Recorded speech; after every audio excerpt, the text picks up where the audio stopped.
Hello mga people! Ito nga po pala ang ganap na isang pinaka-OA na people sa buong mundo. Huy, hindi magiging ganun be. Hala, napaka-OA. So for today's video, Lunes na naman ay nakakatamad tong mga araw na to. Charis.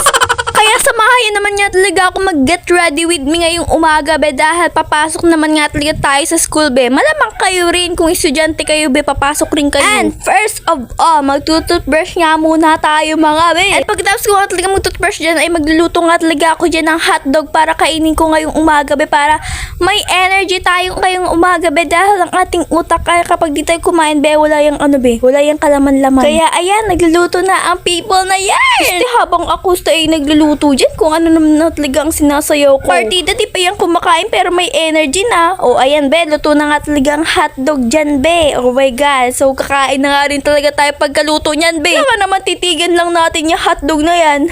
Ay, over ka. Kaya ayan be, it feels sa taong iyan, magpalakalusog ka lagi. Over. And after ko kumain be, ay naligo ako. Tapos, pagkatapos be, nagbihis ako. Tapos, ayan be, nag-aayos na ako be. Ala, step by the step.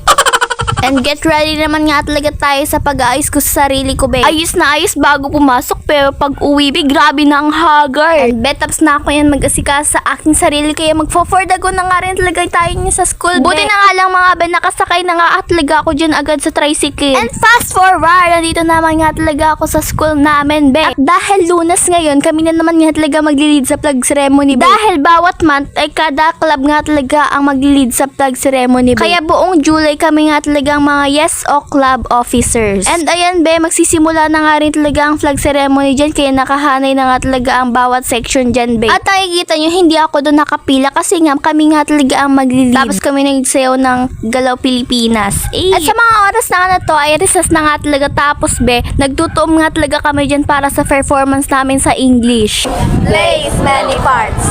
His acts being 7 ages.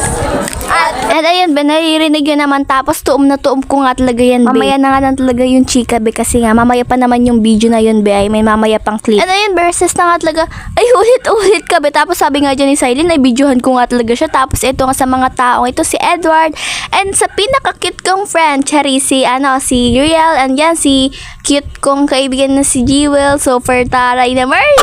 Ayan be, super happy ko nga dahil binigyan niya talaga ako dyan ni Silene ng ng crostini. Thank you very much dahil ako ay iyong nilibre. Super happy naman ng uat na to. And sa mga oras na nga na yan ay lunch break na nga talaga. Tapos naisipan ko nga talaga dyan na hindi nga talaga kala Ate Jenny magkain be.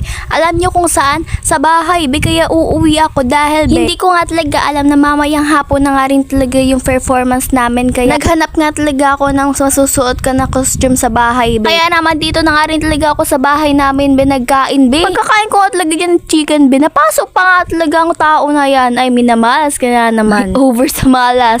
And ayan be, ito na nga talaga yung outfit na yun, pero nasa loob pa nga talaga dyan na yung uniform ko, yung totoong outfit niya. Tapos kasama na nga rin talaga yung parang parang jacket na kinemers. And maya nga ipupunta na nga rin talaga ako sa school niyan be. Habang palabas na talaga ako yan sa amin ay nagtutuom na nga rin talaga ako yun sa English be, kasi second subject namin yun sa panghapon. So alam niyo ba, natagalan naman ako sa pag-intay ng tricycle, ay talaga naman. And ayan be, nasa school na nga talaga ako yan. Tapos be, alam niyo bang may puti-puti nga talaga ako sa buhok niyan be. Ganap na ganap sa pagiging lula. Hi guys! Ito nga po pala ang people yung matanda na! Kayo ay magbibigay ka ng sama.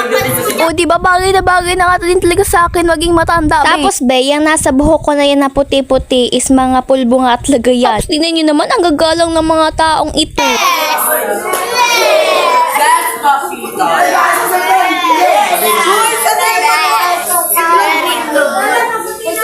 Tapos sabi pa nga dyan ni April, ibubunutan nga raw talaga niya akong uban. Over ka.